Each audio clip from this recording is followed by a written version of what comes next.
I start lunging every day. Let me go to the track. If I lunge 400 meters, what happens? I was embarrassed how sore I was. I was sweating my ass off. Like my legs felt all blown up. I was like, whoa. What happens if I do it again tomorrow? And I got to a baseline of where I would lift weights and then do 800 meters every day. I really started to get much better just overall. I was fuller, was stronger. I was able to compete in bodybuilding and powerlifting. All those dark mornings that I'm lunging, 500 days in a row, 800 meters, it created momentum, it created clarity, it created the results, it created a metabolic rate, a metabolism that was just on fire, I think, for my age. It really was a key to a lot of my success, honestly, in a lot of facets, because of staying very disciplined to that kind of conditioning and development. What's going on, everybody? Welcome to another episode of the Settled Strength Podcast. Today's guest is Cory Gregory. Cory is an OG in the fitness game and someone that I've looked up to for well over a decade at this point. Cory is a lifelong natural competitive bodybuilder and powerlifter, and he's the only person in the fitness game who's trained under and been in business with directly with Arnold Schwarzenegger and Louie Simmons, the godfather of bodybuilding and the godfather of powerlifting. Cory brings a very unique blend when it comes to his training and when it comes to his influences from the 70s golden era of bodybuilding that he learned from Arnold, the higher volume training for hypertrophy, and he does an amazing job of combining that with the Conjugate system, which he learned from Louie Simmons. This is an amazing interview. We talk about how to build out your work capacity, different things you can do to build muscle, and Cory also shares a ton of different mindset tips. And when it comes to being able to take what we do in the gym and the lessons that we learn in the gym and apply those to other areas of our life. So if you're a grappling athlete and you want to be jacked and dangerous this year, you want to enhance your grappling athleticism, this is definitely an interview that you need to tap into. With all that being said, enjoy the show. Cory G, welcome to the show, man. Oh, I'm excited to be here. Thanks for having me. Yeah, absolutely. We kind of talked about it a little bit off air briefly, but I've been following your stuff for a very long time, and it's been awesome to kind of have this full circle moment with now using your content for my own lunge and learns. Now other people can be using this conversation for their lunge and learns. And I definitely want to dig into a little bit of your backstory and some of this, all the amazing stuff you've done over the years. But I do want to start with lunge and learn. What are you currently kind of diving into during your own lunge and learns, and if you can just break down what lunge and learn is.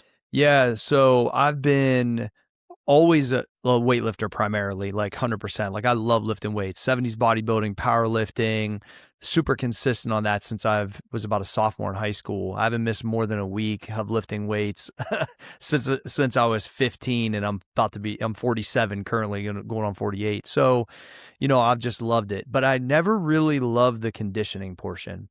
And so I would do, I would run when I was a kid, I would play sports, I would do whatever. But as I started, competing in bodybuilding as a young adult, I really had a hard time with that. Like before our phones, the incline for 45 minutes, which every bodybuilder did, was so boring. Step mill, 45 minutes, same type of thing, right? So I really had more of an affection towards powerlifting competition wise, even though I competed in bodybuilding, just as much, but I could never find that actual conditioning. So anyway, long story short, I start lunging every day. Starts off as, I think I saw Ronnie Coleman doing the 225 lunges out, just out in the parking lot. And I was like, I'm not going to obviously probably try that out the gate, but let me go to the track. If I lunge 400 meters, what happens? I was so sore, Josh. I was embarrassed how sore I was. But I was having some knee pain at the time, patella tendonitis, like almost immediately after I kind of got, recovered from that initial session, it started feeling better. And I was kind of like, and I felt the way my body felt. I was sweating my ass off, like my legs felt all blown up. And of course, as psycho as you'll start to learn that I am, if you don't know me from this interview, I was like, whoa. What happens if I do it again tomorrow and the next day? And where can I really push this to? And I started to own this as like my thing because I was getting crazy results. You could do it anywhere. You needed no equipment. And I got to a baseline of where I would lift weights and then do 800 meters every day. Knee got a touch, no, steps in between. I'm a content creator. I've been creating content for a long time. I'm the most crispy with my content post-conditioning. And so then it just made sense to mesh those worlds together. As I'm Drive at that time, the gym was 40 minutes from my house, the gym that I owned, the old school gym with my high school friend Dustin Myers. I'm driving home, I'm listening to content that makes me smarter, audiobooks, financial IQ, some in the craft, whatever. I'd get to the track, I'd lunge for between 20 and 30 minutes straight, which I know sounds crazy, but that's what it is. And then I would go home after that. So I'd get like an hour of development, and that's where the lunge and learn, it's almost like is the way I explain it, my body was already confused from lifting weights and kind of exerting and getting the nervous anxiousness out of my body. My brain was then actually kind of open, and as I was doing conditioning, it felt like all the material was just sinking in. That's my science, where I was getting way smarter by doing this process. And then I kind of termed it Lunge University, Lunge and Learn, and it started to catch on because I think there was a lot of other people that liked the 20-minute kind of conditioning with the piece of development, and they felt like it was, making their life better. And that's kind of how it got popular. That's long-winded, but that's how we got there. Thanks for breaking that down. I'm a huge fan of Lunge and Learn, and I think you worded it best. It kind of gives like a different conditioning look. I did a ton of CrossFit. I wrestled in high school, so like conditioning was just all we did.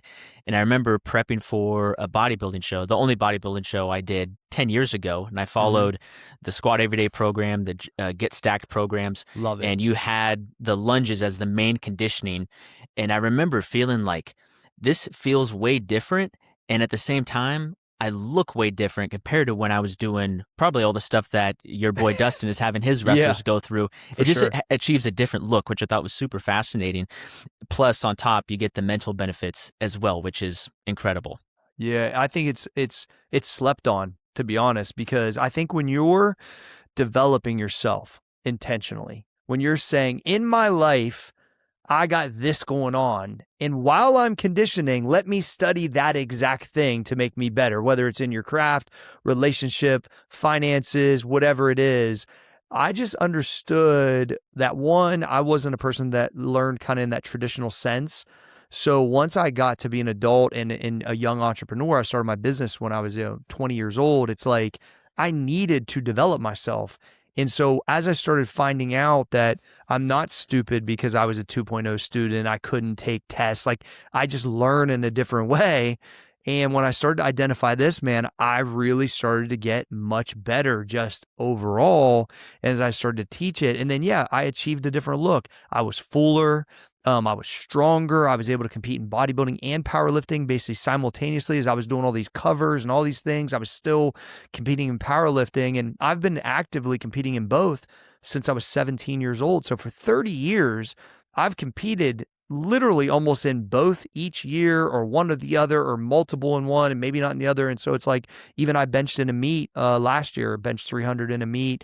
2 years ago I did, or 3 years ago I did, where I did the bodybuilding and powerlifting in the same weekend. So I've just always forced myself to kind of get under the lights. But all the way, all those dark mornings that I'm lunging, 500 days in a row, 800 meters, or, almost a year at 400 meters, whatever it is, these streaks, it created momentum, it created clarity, it created the results, it created a metabolic rate and metabolism that was just on fire, I think, for my age.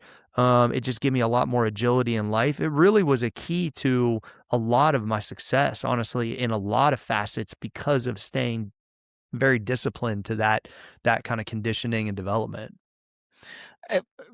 As far as when it comes to Lunge and Learn on the technique of it, are you turning the lunge into being a little bit more posterior chain dominant, keeping the knee right over the ankle? Or are you kind of mixing it up where maybe like 200 meters knees over toe style, 200 meters posterior chain dominant? How are you kind of picking how you're doing your lunges? Yeah, it's interesting. That's a great ask, because, I follow heavy in the conjugate method, which means you're not doing the same thing all the time, right? And I initially did the Lunge and Learn for two reasons. One, because I was having patella tendonitis, and two, I don't have a labrum in my left hip. And so I never got it fixed after I tore it on like a 740 squat in the gym. And when I started lunging like that, it made everything around it so much stronger, which then elongated my lifting career like another decade, where probably in most cases it would have been over, because I couldn't like sumo deadlift or any of that type of stuff that was like kind of my natural way to train. And as I started getting down that pattern, I would be fine to, okay, man, today they don't feel so good. I need to step across I need to go knee over toe.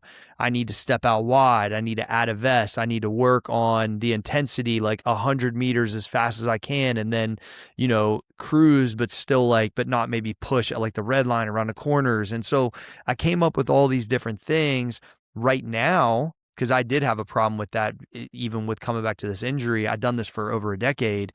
I was having a hard time on the flat. Like the flat just wasn't giving me a pump. My body wasn't reacting as well. So now I'm lunging up the hill by my house, and it's the same as it was in the beginning. I'm so happy about it. I've been searching for a way to make it feel good again for a while because I love it and I know the benefits. And my legs, dude, legitimately, grew like 4 inches from doing them again, because I haven't been able to really do it at the level that I would like to. And so I did about a month. I went on vacation for the holidays. I took a couple of days off, and then I started a new streak January 5th. So I think as we're recording this, it's the 20th. So about 30 days, a couple of days off, another 15 days. So like 45, 50 days, I've been lunging roughly about 200 meters as intense as possible, but straight up this hill by this graveyard by my house. And my legs are all blown up and they feel good again. So it's been awesome. Oh man, that's incredible. I'll have to give that a shot, doing uphill lunges. Uphill. That sounds like a whole nother level. Yeah, my chiro said it's because with the injury that I have, it allows, I think, because the step is a little shorter, it's into an incline, obviously still knee touching, not crazy like wide gait or like a long stride, but just a quality, just good pattern. It's allowing it to like get into my hip and my glute even more so. And I'm telling you, man, immediately when I did it, I was like, ooh, I've been missing this. This is, so that's what I got going on. And that's what I'm going to continue to just kind of highlight and drive home, I think, this year, and try to really just get back into that to where I can do maybe multiple trips on the hills, the plan. That's incredible, man. One thing that I've noticed over your career through powerlifting, bodybuilding, I know you had a stint in Olympic weightlifting as well, which at some point I do want to circle back to the original muscle trifecta, because that was pretty fun to watch. But one thing I've noticed from you is that you have just level of work capacity and GPP. I know you got the Westside hoodie on right now, and the guys at Westside are always really big on building out that work capacity and GPP. So do you find that over the years your work capacity mainly came from the lunges, or did you already have a pretty good work capacity before you introduced lunges? That's a great question. I think initially I got an increased work capacity from the 70s volume bodybuilding, because you got to figure I come from no internet, getting all my information from muscle magazines and like idolizing Arnold and Franco. And I still have the 1970, I think they're from 75 pamphlet series from Franco Colombo, which would have been his version of ebooks back then. No way. Yeah, so my stepdad gave them to me when I was probably 15 or 16. And, Franco, rest in peace, I got a chance to tell him and show him that I had them whenever I was working with Arnold. I have nutrition from Sardinia, Franco Colombo's chest, Franco Colombo's back, and they're like probably 8 pages, epic pictures, all is extra super cool. So obviously, I didn't understand all the other things they were taking at that point, right? And so I'm adhering to volume that I could recover from, which was difficult. But I think through that understanding, I gained a more 70s style physique without obviously any type of drug use. And then on top of it, my work capacity went super high. Then when you add the lunge component to that, it kind of took it all to another level. I think when I got around Louie and those guys in like 2009, I started dragging a sled more often. I started understanding that the high rep stuff is just not bodybuilding, but also helps with just tendon health and lactic acid threshold and all these things. So I think I have just that right mix.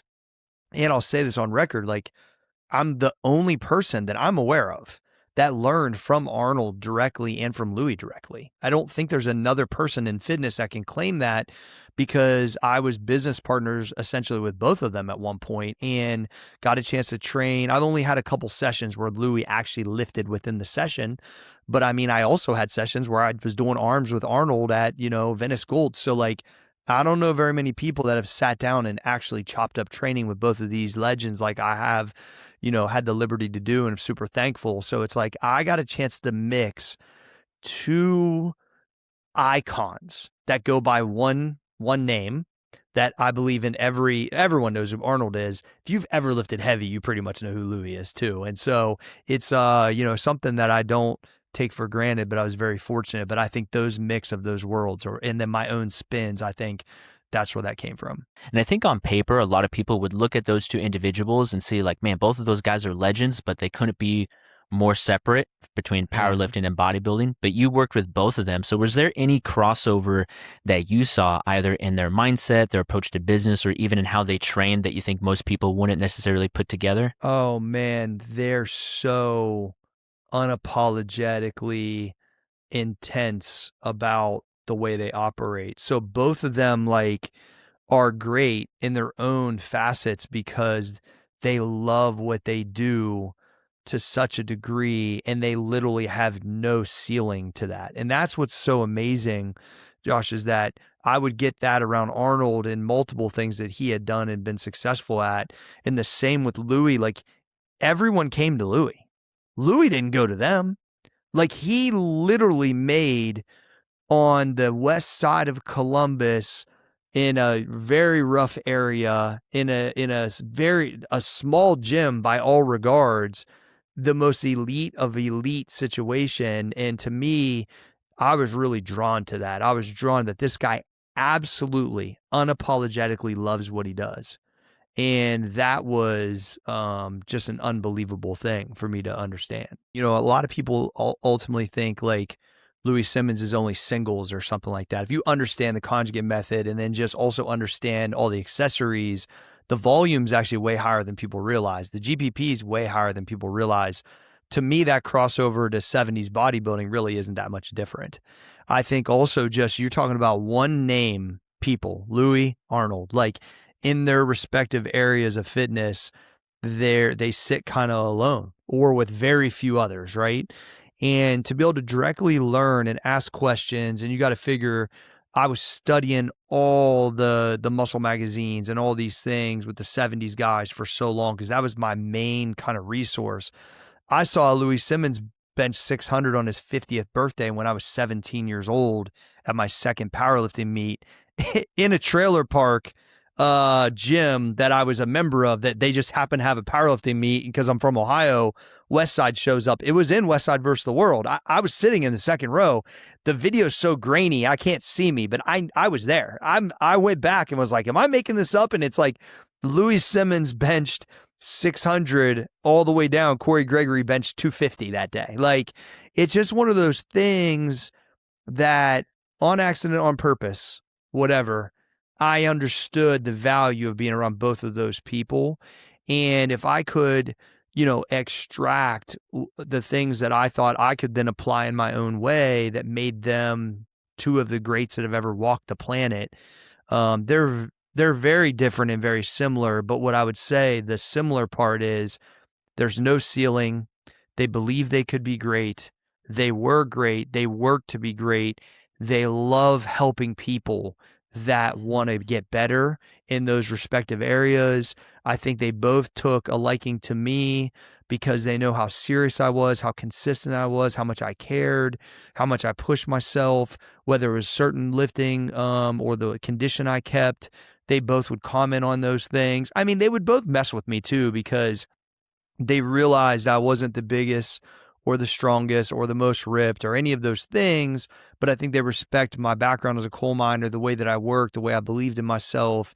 And see, that's the thing is, I had total immersion at points in my life with both of those people, meaning when I was doing powerlifting, I let myself go up to 240, which was not pretty, by the way, but I was in it. I was doing only Westside. I was going there a couple days a week. I was learning all this stuff. I was in the powerlifting gear. Like, I basically did everything but the drugs. You know what I mean? Like, I just went all in to understand. When I was with Arnold, I was keeping an absolute elite level of fitness, being on the covers of magazines, also creating content with him, and just I had understood, almost like I lived in the 70s because that was my main resource growing up.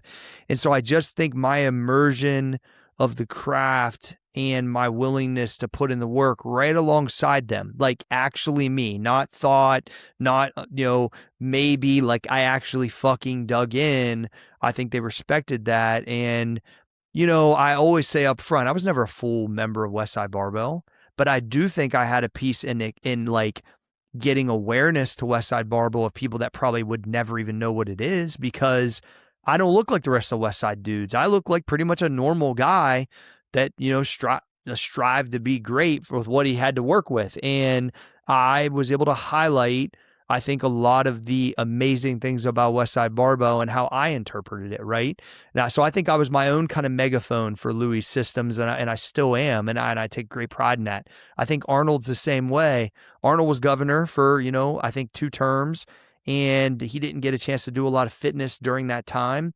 I was heavily impacted by pumping iron and those things, and I got a chance to take all that material and then with him put it out on bodybuilding.com in the 2010s and help explode that entire thing.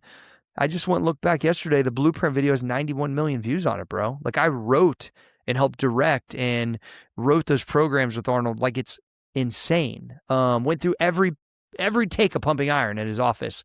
So yeah, dude, it's like, to think back, it's unbelievable. And now as Louie's passed away and Arnold's, in his upper 70s, it's like, man, I'm really going to start saying that more out loud. Yo, I actually got to lift and be and chop it up and talk about these things with these 2 individuals. I think as I get older, that'll make more and more sense and be more and more valuable to people as they start to understand that I'm one of one because they were one of one, really. Was there a moment, or either with Arnold or Louie, where they kind of like gut checked you a little bit? Like maybe said like, all these guys are like, I know Louie has said in some videos where our weakest guy squats 800. So Yeah. like, what are you going to do? Do you have any of those stories where either you interacting with Louie where he kind of checked you on something, or Arnold checked you on something? Oh yeah. Well, Arnold's, I would say, was more on business, because Arnold definitely like respected my body of work as a fitness person. Like, he always commented on, and still will to this day when I run into him, on my conditioning, the way I kept myself, the way I pushed myself. He loved that I like to squat all the time, because he didn't love squatting all the time. When he entered, I saw Betty Weeder at his house, right? I was there for Christmas, and he introduced me to Betty Weeder as, hey, this is my friend Cory. You'll never believe this. He squats up to 500 pounds sometimes, almost every day, and feel his abs. And this is how Arnold Schwarzenegger is introducing me to Joe Weider's wife. My brain was melting out of my head. I mean, it was unbelievable. And one other time he, introduced me to a guy that was from Belgium at Venice Beach, and he said, this is my friend Cory. I trust him, and he knows how to work hard. And when he said that, I wrote it down in my notes section. I'll just never forget it, because I was like, my idol just introduced me. It didn't have a number. It wasn't about money. It wasn't about abs. It was about character. And I just thought that was super cool. And so, but what he did do one time back in the MP days, there was something that I didn't tell him about or wasn't aware, and he got asked a question, and he made me call his house, and I called, and it was not a great discussion, but I learned a lot from it.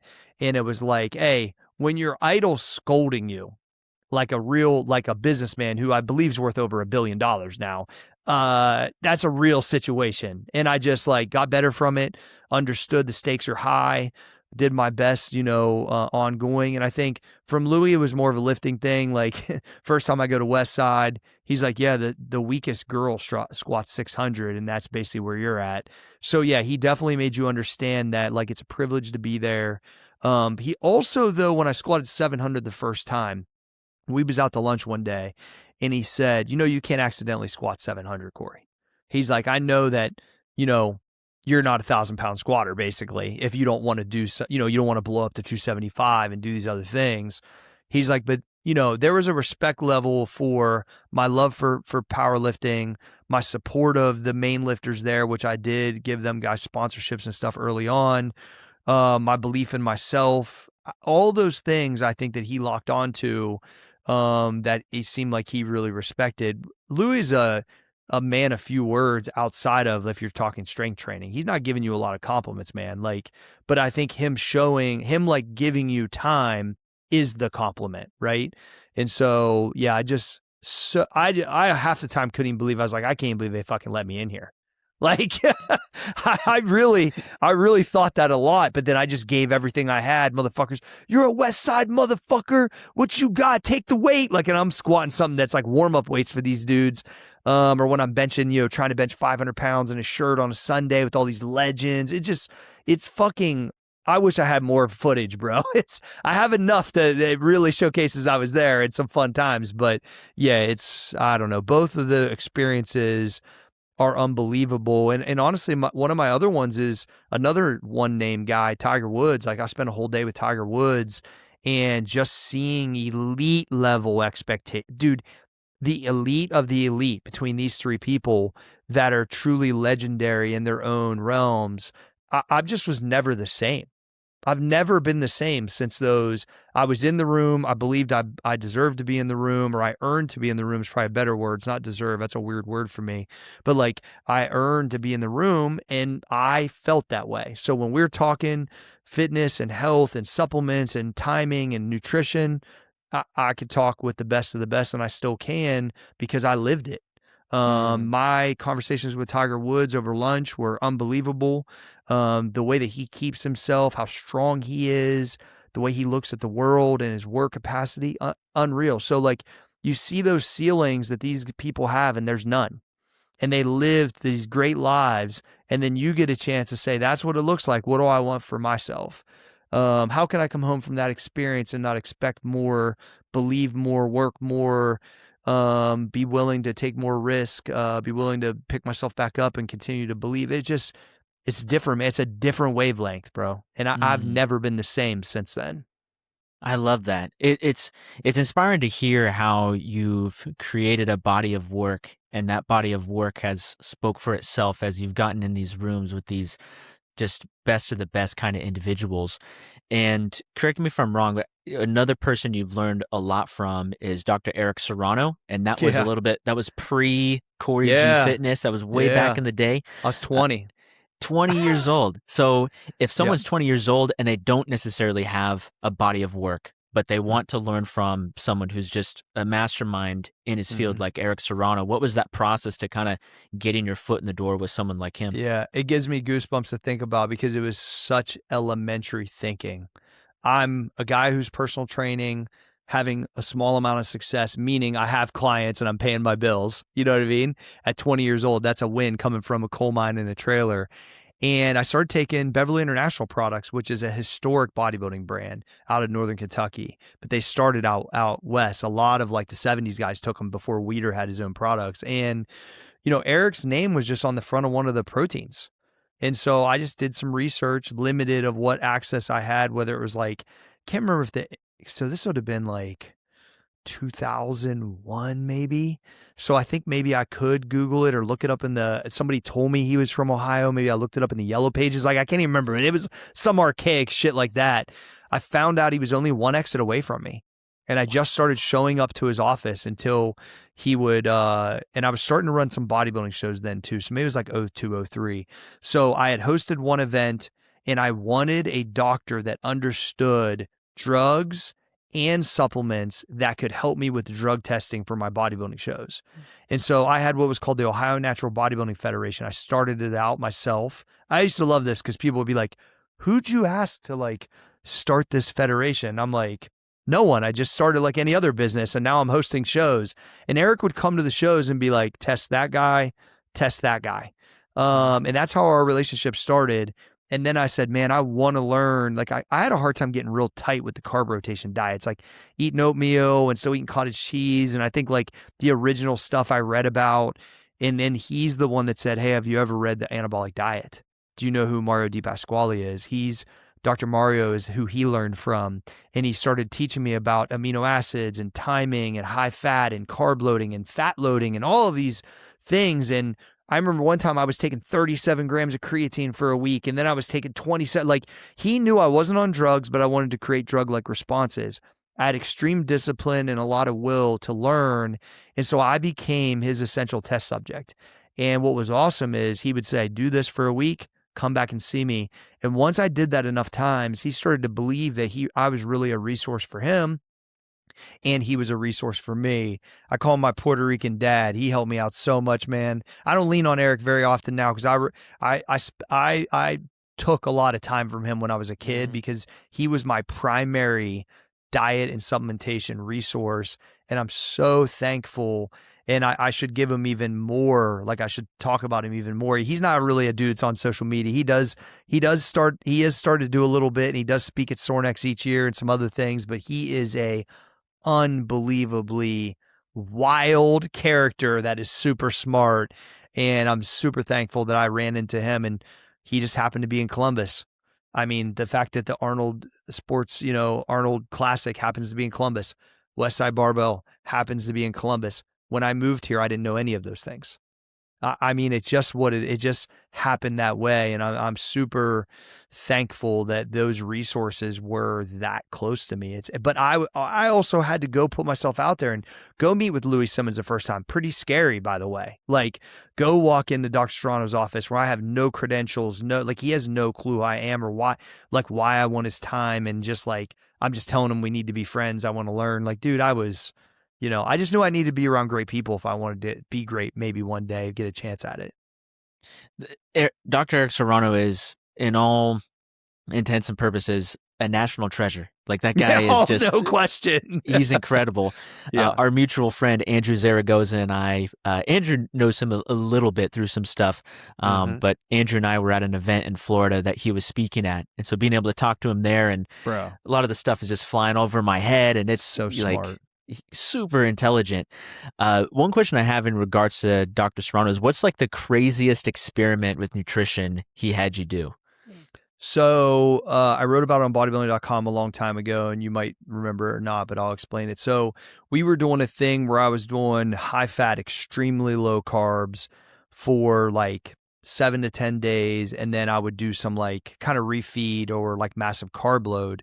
Well, I do much better on high fat, high protein. Like, my body I was getting freaking shredded. I was probably like, at that time, 172 pounds, real lean, but I was pretty flat. And he goes, I really think we should try a fat load of an extreme amount of calories. I have a massive appetite. It wasn't hard for me to weigh 240. Like, I could weigh 220 like that. And so I was like, all right, cool. What's my parameters? He's like, eat as many eggs, nuts, and beef, and you can have some cheese on there. And I was like, all right, bet. So I get up, I eat a whole dozen of eggs with cheese on it. My second meal, I eat a whole canister of cashews. For lunch, I eat this big ass steak with butter all over it. My afternoon snack, another thing of cashews, like a whole tin. And then for dinner, I had another dozen eggs with cheese on it. It was easily like 10,000 calories. And I went to the gym at like 8 p.m. that night because I had so much energy because I was so depleted. I had dudes, I was posing in the locker room at this super hardcore gym, Worlds on the east side over in the hood on Livingston. And I had guys coming up and be like, dude, you start taking drugs? I'm like, nah, man, I just ate 10,000 calories of fat. I had veins coming all over the place, like all through my chest. I look nasty, bro. And I got up the next day and I was a pound lighter. Wow. And I was like, what the fuck is happening? Between that and then when he had come up with this creatine dosage based on body weight, I was really strong around like 207 to 210. Obviously I wasn't 220 or I wasn't 198, so that kind of sucked. But he had me doing like 37 grams of creatine. Then the next week was like 30, and then it was like 26. It was like based on my body weight, and we did that for like a month. That was really cool. I just think and then understanding that Mauro Di Pasquale had come up with a lot of these kind of like manipulating insulin, and then trying to get drug-like responses by using, carbs the proper way and depletion and loading and all these things. I was able to then email Mauro Di Pasquale, ask him questions. Sometimes I get a chance to talk to him on the phone. My resources early in diet were really, really good. I could call Beverly International and ask questions to some of the owners of the business because that's the way they operated back then. So I had real good supplement and diet information early, and then figure that's like 2001, 2, and 3. I'm doing that. So I'm getting leaner and harder for each kind of, event and starting to look like pretty nasty. So I'm starting to get a little bit of a reputation for being a drug-free guy that can get in great shape. Then as I go into the 2010s, now I'm getting around to bodybuilding and powerlifting idols, mixing those worlds with enough success and belief in myself, I think created about 15 years into my career, 13 years into my career, like quite the monster of kind of all these worlds. And I have this like concept, which I think you'll find some value in. It's like you hear a lot of 1% better a day, 1% this, and I like that concept because I think it makes you think about just getting incrementally better, right? But if you really think about trying to create mastery, I think that it's less than that, even if you do everything right. I think it's 0.01%. I think you do exactly what you're supposed to do today. Josh trains today. He eats what he's supposed to do. He does this podcast. He does that. He does that. He does everything he's supposed to. You execute today. I don't think it's 1%. I think it's less than that. And what I'm trying to explain to people is that the Instagram overnight shit ain't real.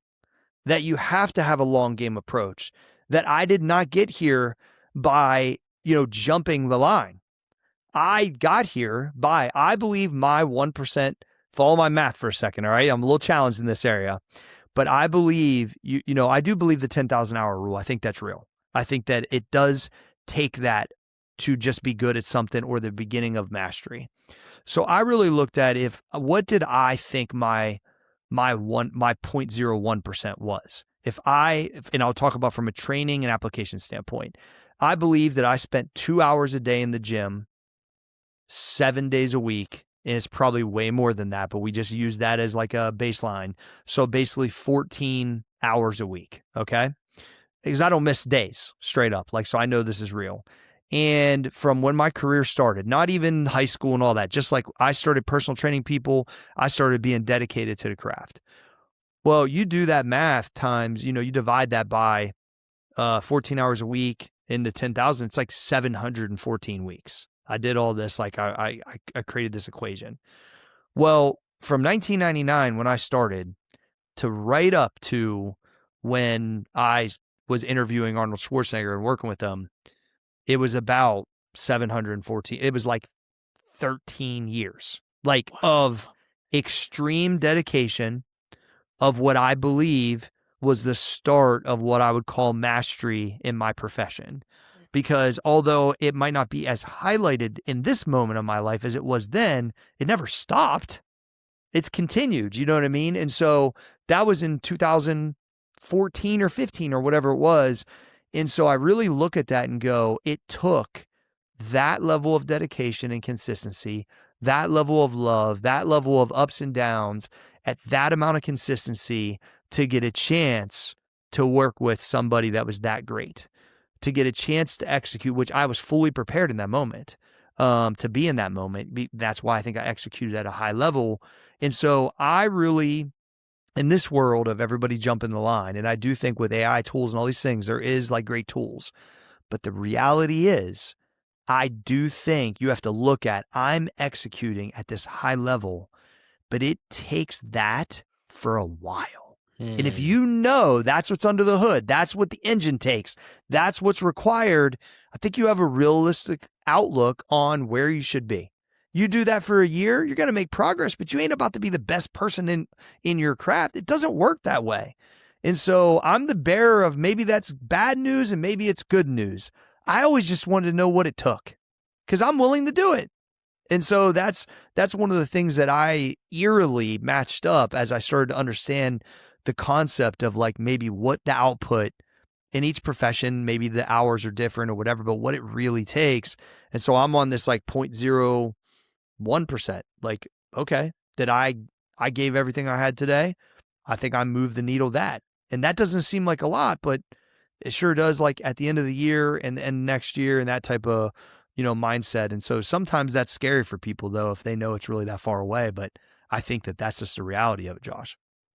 I absolutely love that. And I'd be interested to hear your take on, it seems like over the years, like you caught my attention when I was young and I was in high school. Now, like some guys are calling me Unc, and that feels weird. Yeah. And so, but it seems like you have had this connection with each upcoming younger generation for a while. Like you were catching guys before I was in high school.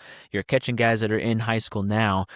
And have you seen a change, or do you feel like it's just always been the same? There's always going to be a percentage that is looking for an edge to get 0.1% better every day, and then there's everyone else that's looking for a faster route? Or do you think that more people are looking for faster routes nowadays? What's your take on that? I think there was less material whenever you were in probably high school or college that were showcased. They were there, but I don't think they were as highlighted. I think now it's real noisy out here. I speak really well to that demo that kind of, how old are you, Josh? 28. 30? Yeah, there you go. So that 25 to 35 is the main demo I speak to, which is funny because I'm closer to 50 than I am to 40, right?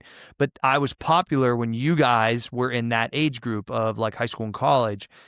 But I do think my message resonates with a motivated person that is probably not the most gifted or comes from a blue collar background like I do, that I can be their version of like, it actually worked for this guy.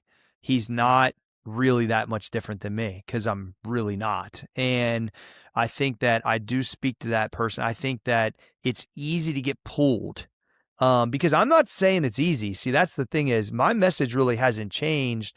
Now I have adapted like from the Get Stacked, which I'm back doing the Get Stacked this month just randomly, but it's like I've been doing more Pump 30 workouts because I wasn't lifting as heavy. And honestly, a lot of my demo has got kids in a business and they don't have 2 hours in the gym anymore. So I had to adapt myself.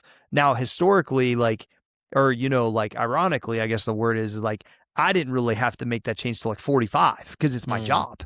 But most people had too early because it's not their job. You know what I mean? And so, but I think I'm still aligned with the demo per se. And so I think it's one of those things where people might run across my stuff and be like, oh, it's hard to lunge 800 meters, eat what you're supposed to, only get 2 cheat meals. Maybe you can't drink during the week, get up at fucking 3 a.m. Like they look at that and go, whew. Then they go and try the easier route. And a lot of times they come back and say, oh, this guy's still doing this. And now he's building an island and he's still writing books and he's, his design of his life is what it's very hard, but I have designed my life exactly the way that I want it. And I think that that's inspiring to a lot of people. And I was able to do it in Ohio. I didn't have to move to LA or be in New York or, I was able to do what I want to do and build this infrastructure that I think is inspiring to a lot of people. So I think like anybody, it looks easier somewhere else. You think that that's what you want. You realize that's not what it is. And good old stable, hardworking, consistent Cory's still here. And so you could be gone for 10 years and come back and I'm still on the same pursuit. I'm trying to create a legacy for my family. I'm trying to love what I do, inspire a lot of people, build up the people, my small team that's around me, inspire that age group that you're in right now to go build their life the way they want. And I don't know that I won't be doing this anytime soon. I think these type of interviews, I have a big speaking engagement this week. I've been doing a lot more business coaching. I've been drawn to that because I think now what's happening is I never got caught up in this is my mastermind, pay me all this money. Like I understand the mastermind principle because I studied Andrew Carnegie and Napoleon Hill very deeply, but I didn't fall into just like that kind of situation online. I did create one of those, but it's very organic over time. I do coach some pretty high level people, but it just kind of happened over time. But it is what I've been more pulled to do and it worked for me, bro. There's levels of it. I still want to grow everything, but like, this is the decision has already happened. Like I could fuck it up, I guess, in theory, if I just ate pizza every day and started smoking crack or something. But the reality is like I've created something that I know is not up for debate anymore. I have a body of work. I'm really happy in my life and I want to be able to coach people that want that same thing and need validation or they need somebody to say, no, you need to dial that in and get up earlier and do this and, look at things this way. And, so I think I'm at that part of my life now, man, to be honest. I love that. And I can attest to the fact that that is very inspiring. And I'm not sure how familiar you are with Dave Ramsey, but Yeah. he has a quote where he says, like, live like no one else now so you can live and give like no one else later. And it seems like that has been a huge testament of your story, living like no one else when you're 20 years old, working in the coal mine, starting your own business, to now living like no one else later with the things that you're doing, the way you're giving back, and all that incredible stuff. It's really just a fulfillment pursuit, man. Like, I got to a higher mountain than I even thought was even remotely possible when I started personal training. And I'm thankful for that. And then I also had to rebuild myself after the Muscle Farm and start new businesses and the new version of essentially like going from Muscle Farm Prez to Cory G Fitness and but then there's even another evolution, which I believe will be mostly, I've always been a teacher, I think, by my actions and the way that I've tried to give back and just, put people on game.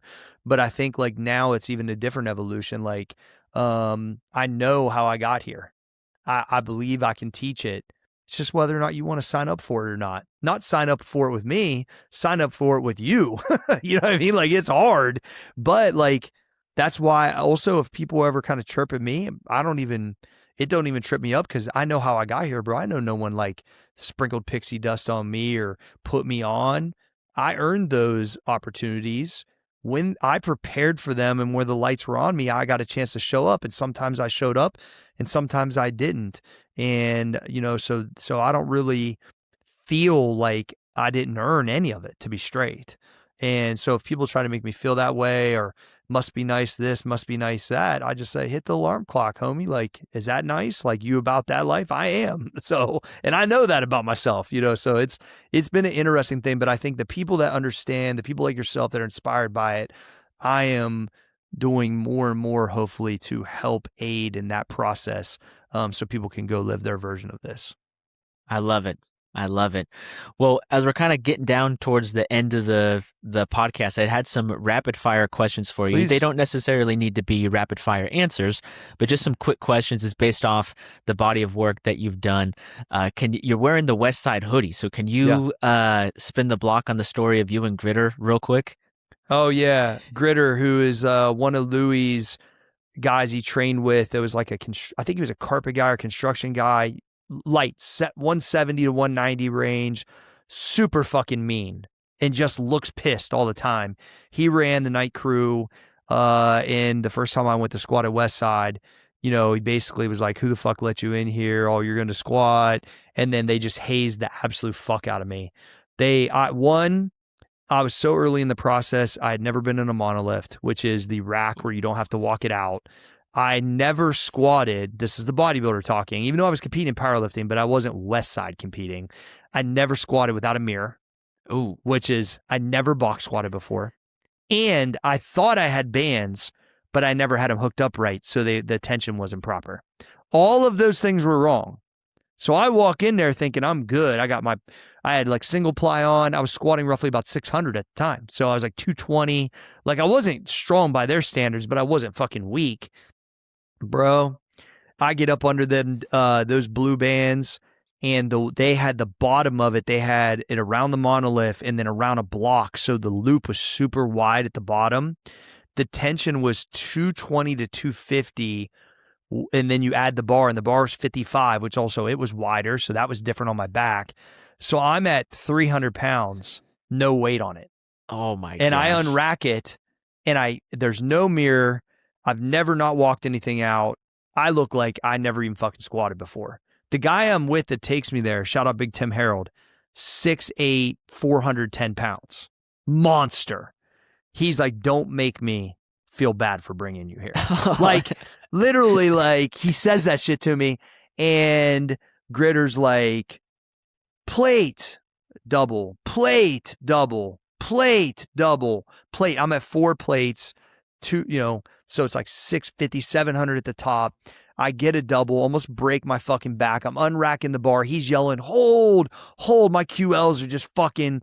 And then he's like, I finished that 40, the 405 or whatever it would be, 415. And he's like, that's the worst fucking squat I ever seen in my fucking life. Who let you to fuck in here? And I'm just like, what? I was like, I was starting to get fucking pissed at this point. And then he's like, deload everything, start over. Oh, Back to the bar, back to a plate. I don't make 4 plates the second time around. I feel like I'm about to go to the fucking hospital. And I kind of walk out of there like, holy shit. Walk back in the next week. First thing he says, I figured I probably scared you off. Glad to have you back. And I was like, oh, it was the test. Something I wish I had on video, bro. It was fucking bad.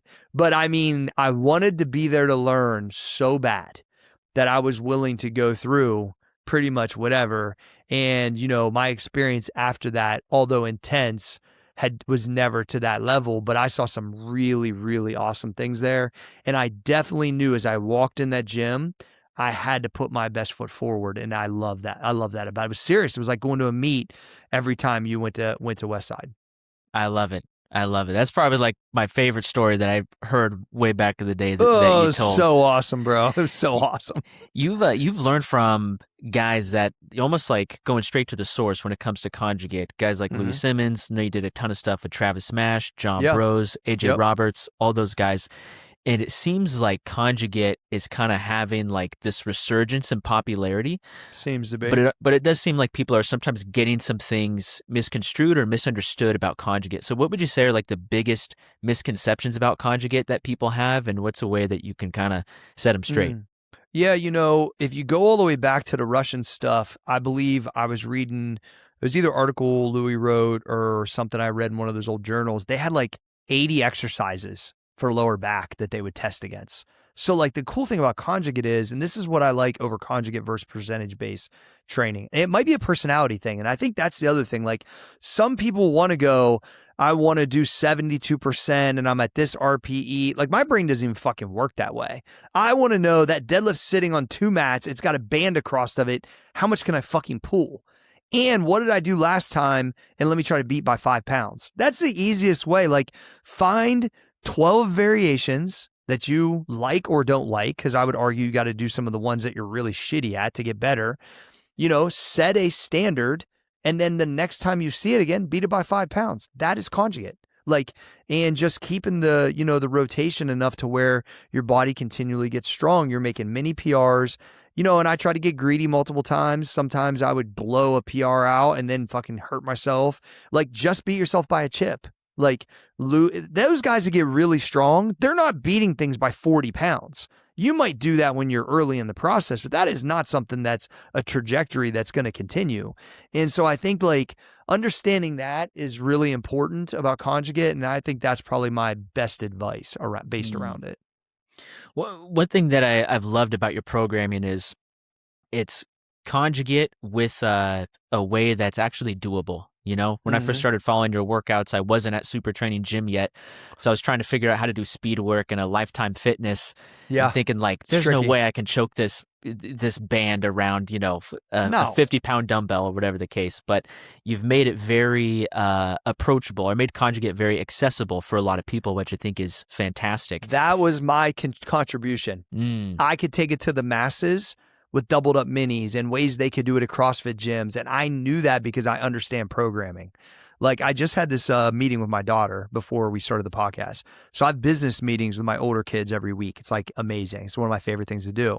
And I said, you know, one of the things that I was able to do for a long period of time is impact people with programming. That's what I'm the best at. I might be okay at some of this other stuff, but the reality is I've been writing workouts for my friends since I was 14 years old. I'm still doing that. It's how I get paid. And even when I meet these great people, I go, what way can I then take it out to more people in my own way? It's the same thing I did with that. I love it. I love it. And, you know, thank you for doing that. I think a lot of people have, even myself included, I first got into fitness as a whole through like P90X and then moving into CrossFit and stuff. But then there's like a gap between the stuff that like the best of the best of the best bodybuilders are doing and the best of the best of the best powerlifters are doing. And sometimes those great minds at the top level need someone like yourself who's kind of like a translator or a way to Yeah. make it more digestible. It's like, man, how do I work up to a max with band tension in this gym with like this rinky ass barbell that's like not going to work Yeah. out very well. So I thank think you for doing I that. represented that to, I guess, the quote unquote normal lifter to take I translated what Westside had going on and what I thought the guy could do in his basement on a regular basis. And then I took what John Bros showed me and I mixed that with Conjugate and then, came and kind of spit out my own situation. And I think that, essentially that's why I was becoming more well known, is because I was a good communicator from extreme worlds to I think a more like, broader spectrum. And I think that that's probably where my lane was. Nice. Well, one thing that I love that you do, Cory, is that it seems like you've never stopped coaching. You've never stopped training people. Like regardless of how big the business has got, chopping up a Tiger and Arnold and the best in the world in that sense, you never stopped coaching people. So when you're programming for people, I know you have like your powerlifting crew, but then you also got an athlete group. Yep. What are some of the changes that you're making with your programming for the powerlifters versus the athlete group? Yeah, the powerlifters in the morning, for the most part, are still following the Get Stacked plan, which is a more advanced level, Conjugate, band waves. With the athletes, it's very similar. We have 4 days over 5 days. Our back squat day is more speed based through band tension and less max effort based. We do more max effort work on our front squat and our deadlift days. I feel like they both transfer over well, but I'm trying to get everything in a shorter period of time. And so on our back squat days, those are also the days we clean and jump. And so it's like I keep so we're still running band waves, but we're doing the dynamic like 6 doubles, 8 doubles. Then we're doing a Conjugate clean. Then we're doing a Conjugate jump max and then accessory work for a posterior chain. And so it's like, I think I did a decent job of really grabbing both of those worlds and trying to intermix them. I would say I'm not great at like lateral movement. I don't do a lot of twisting stuff. Like they still, like when they come to me, I think they will get faster because their hamstrings and all those things that Louie would preach all the time. And that does happen. But I'm not really a sports specific trainer. But when you come to me, you're going to get more explosive and strong. If you are also partaking in your sport, you're going to a hitting coach, you're throwing your pins, you're doing your football drills, you're doing your tight end drills, whatever. As long as you're moving within the sport as we're training, I think it's an unbelievable combo. And the velos and just the speed and the power that I've seen for baseball and football that has come through my place, pretty phenomenal. And my youngest son, who plays football, he's 14 years old, just benched 215, weighing 147. Like he's jacked up, bro. Like he just, my oldest kid who didn't even love weightlifting at first, but I mean, found it, fell in love with it, and is still like super yoked up now at 20 years old. But as a junior in high school at 148, he squatted and pulled 402 and bench 185.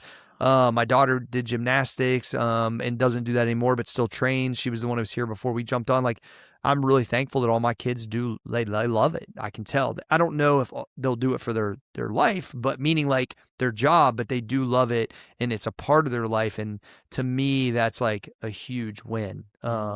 And I got 4% on my computer and I don't have a plug. So no worries. I'm trying to give you a heads up, John. Sounds good. Well, I think that's a great place to wrap it up. Just one last question, because I know this man has meant a lot to you. What's one lesson from Grandpa Boone that you're looking to pass on to the next generation? Yeah, that was something I saw on your thing and I was thinking about. And somebody just tagged me yesterday in an interview that I did with him. I need to go back and watch. I was thinking about this. He was a man of few words, except for when we were, sorting through things. But his presence he just was respected by so many people because I think he just did what he said. He built himself up to be a physically imposing person because 6'2", 245. He's a strong guy. Was getting into bar fights all the way into his 50s, which was amazing, by the way. That generation signed up for World War II when he was 17. There was a time where I wanted to change my name to his last name. I mean, he was basically my dad, you know what I mean? Because my dad really wasn't around. So he just really showed me how to be a man. It was unbelievable. So the thing I would say is, like he used to say, the guy with the gold makes all the rules. So meaning, If you want to make rules in your own life, you better get some fucking gold. And, you know, he would say, do what you say, just real old timer type stuff that I think is timeless. And I just believed he was a huge driver for me because I wanted him to be right. He spent so much time teaching me how to lift weights. I just really visualized me handing the magazines to him getting a chance to meet Arnold, and all of those things thankfully happened while he was alive. So I'm super proud of that. That's amazing. That is absolutely amazing. And I'm sure his legacy will live on through all the amazing stuff that you're doing. So, well, Cory, this has been an absolute pleasure. It's been fantastic learning from you. Hopefully we can do this again sometime. And absolutely. Where can people find you? At Cory G Fitness on all platforms, CORY G Fitness. Not because I love that, but just because it was available and I had it in my tag before the rest of the world did. At Cory G Fitness and maxuppermuscle.com. And I'm going to plug this in so we can make sure this downloads. So I'm out of here.